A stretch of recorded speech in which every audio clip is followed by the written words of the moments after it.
But what do you do with your future quarterback is part of the storyline for 2023. Trust me. You are trying to figure out with another, opportunity to get out of that deal with Geno if you want to, and with a loaded quarterback class coming out in the draft this year, how you want to play this going forward. So to say that Geno's not still auditioning, I think he is. I think he is absolutely still in audition mode, and in some ways everybody always is, but I would say he is. He is still auditioning for the role of long-term, bring you to the Super Bowl quarterback of the Seattle Seahawks. I am confident that Geno Smith can bring this team to the playoffs. Yep. I am not sure if Geno can bring this team to a Super Bowl, but if he plays the way he did Sunday, that's a Super Bowl level quarterback. You know what he does very well? Yes, the way he played Sunday, just to answer that definitively, yes. And he's had many of those halves. And a lot of those games, as you go back and look at his raw numbers, his QBR numbers, his next level stats, that's not a one-off. It's not a two-off. He has had plenty of those. You know what he does when Pete said that, and I asked, actually a succinct question, and he answered it very, very clearly when he just said, oh, he's so pretty. You know what he does very well when I think about that? He is so fundamentally sound, yet not robotic. And to me, those two things equal pretty. Probably in just about any thrower. You could probably say the same thing about pitchers that are super fundamentally sound, but not robotic, and then they become, wow, that is fun to watch. That guy is pretty. And when you watch Geno, for young quarterbacks especially, he is so fundamentally sound. His body is connected. His feet are connected. How many times do you see him just fundamentally flawed? And when you watch Justin and you watch Zach Wilson and you watch these young quarterbacks and Kenny Pickett last night through 2 weeks, it's like, whoa, he was supposed to be taking this next step. And the preseason looked really good. And the whole offseason was tremendous, and it's really hard to be fundamentally sound and not robotic. And he does that well. And then to your point, just his temperament.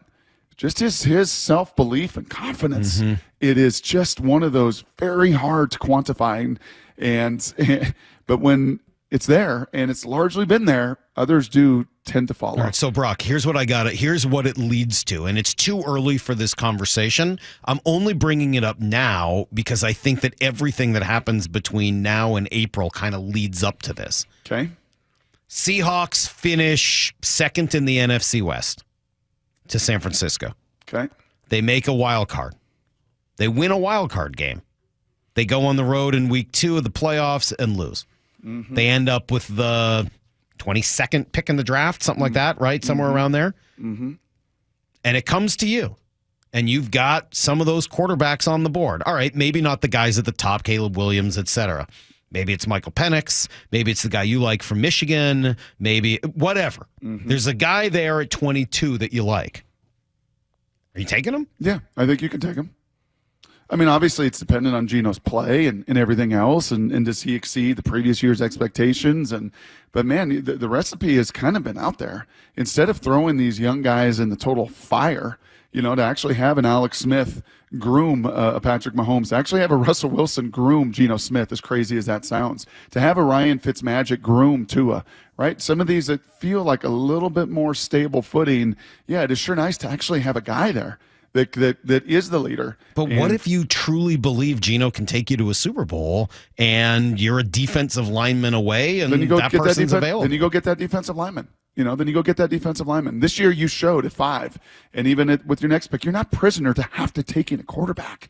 That is why so many of these teams that have failed and blown up, and you throw them in the fire, like, oh, I got to be prisoner to this. What if they're both there? I mean, I think that's the thing that I find interesting is what are you going to do based on how Geno and the rest of this roster handles this season? I know it's early for this conversation. Correct. Trust me. And there's me. so many of these components that you've got to evaluate. And how is Dre Jones, and how is Bobby Wagner, and how elite is your secondary? Health is going to play a role. I mean, all those things are going to matter. Yes.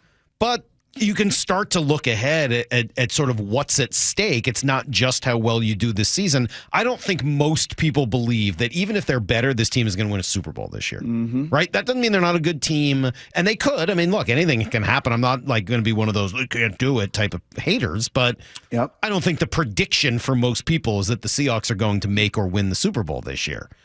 So with that said, and with that, of course, still is the goal, there is an element still of what are you doing to get closer to that moment? And can you be convinced this year that Geno's the guy to completely build everything around?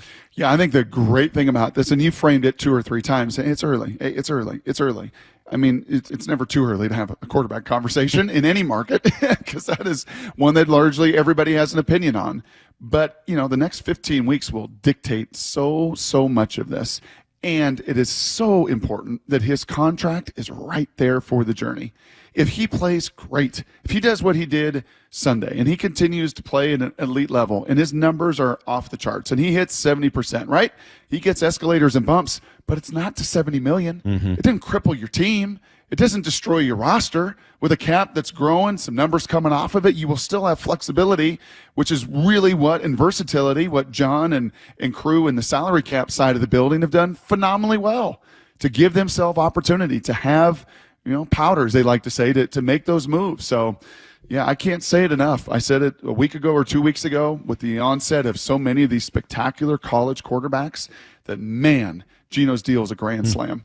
If that possibilities there, and you know what? If he plays great, it's still a grand slam. Do you see what the Chiefs did yesterday?